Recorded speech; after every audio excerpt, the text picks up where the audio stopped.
जय श्री कृष्णा दोस्तों, बीएसरा फैमिली में आपका स्वागत है। दोस्तों, सावन का पूरा महीना ही बहुत ही श्रेष्ठ और पावन माना जाता है।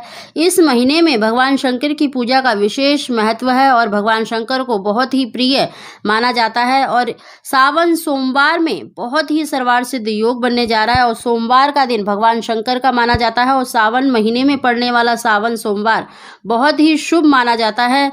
इस दिन अगर आप भगवान शंकर का सच्चे मन से विधि विधान से भगवान शंकर का पूजन करते हैं तो निश्चित ही आपकी जो मनोकामना है वो पूरी होती है। दोस्तों, इस बार सावन सोमवार में बड़ा ही दुर्लभ योग बनने जा रहा है। इस योग में अगर आप एक वस्तु चढ़ाकर खा लेते हैं तो यकीनन आपको संतान सुख की प्राप्ति अवश्य ही होगी। अगर आपको पुत्र की इच्छा है तो आप निश्चित ही इस उपाय को करें। आपको मन वांछित संतान की यानी पुत्र की प्राप्ति अवश्य ही होगी। भगवान शंकर की आपके ऊपर कृपा अवश्य ही होने वाली है। दोस्तों, जब भी दुर्लभ योग बनता है, इस योग में हम कोई भी पाठ पूजा करते हैं तो उसका हमें कई गुना फल मिलता है।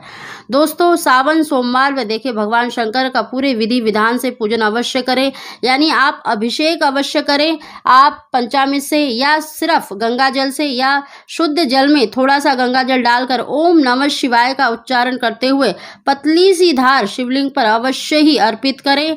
भगवान शंकर को चंदन अवश्य लगाएं और साथ ही उनकी प्रिय वस्तु भांग, धतूरा, बेलपत्र अवश्य ही चढ़ाएं। और बेलपत्र आपको 7, 11 या 21 की संख्या में बेलपत्र अवश्य चढ़ाने हैं और सभी बेलपत्र पर आप ओम नमः शिवाय या सिर्फ चंदन का टीका लगाकर ओम नमः शिवाय कहते हुए चिकनी साइड से आपको शिवलिंग पर अवश्य ही अर्पित करना है। और आखिरी बेलपत्र के साथ आपको एक धतूरे का फल अवश्य ही चढ़ाना है।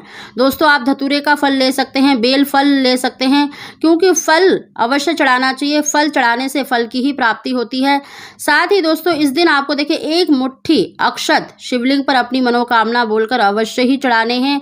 अक्षत देखिए जो बिना टूटा फूटा चावल होता है उसको कहा जाता है और भगवान शंकर को बहुत ही प्रिय माना जाता है। अक्षत के बिना भगवान शंकर की पूजा अधूरी मानी जाती है। तो आपको एक मुट्ठी अक्षत अपनी मनोकामना बोलकर शिवलिंग पर अवश्य ही चढ़ाना है और साथ ही आपको 2 केले भी अवश्य चढ़ाने हैं। केले देखिए दैविक फल माने जाते हैं, इसीलिए आपको केला अवश्य चढ़ाना है। और अपनी पूजा करने के बाद भगवान शंकर से प्रार्थना अवश्य करें और नंदी के बाएं कान में अपनी मनोकामना अवश्य बोलें। दोस्तों, नंदी का भी पूरे विधि विधान से पूजन करना चाहिए और अपनी मनोकामना बोलकर उनको कोई ना कोई मीठी वस्तु या फिर आप दक्षिणा अवश्य ही चढ़ाएं। दोस्तों, भगवान शंकर की पूजा करने के बाद आपको शिवलिंग से 11 दाने चावल के और आपको जो आपने केले चढ़ाए हैं उसमें से एक केला अवश्य ही उठा लेना है प्रसाद के रूप में। अगर आप उसको ग्रहण कर लेती हैं तो यकीनन आपको मन वांछित संतान की प्राप्ति अवश्य ही होगी। भगवान शंकर की कृपा आपके ऊपर अवश्य ही होने वाली है। दोस्तों, सावन सोमवार में इस उपाय को अवश्य करें, निश्चित ही आपकी जो इच्छा है वो पूरी होगी। दोस्तों, अगर आपको हमारी जानकारी वीडियो पसंद आई हो तो इसको लाइक शेयर जरूर करें और कमेंट बॉक्स में हर हर महादेव अवश्य लिखें। आप सभी को जय श्री कृष्णा।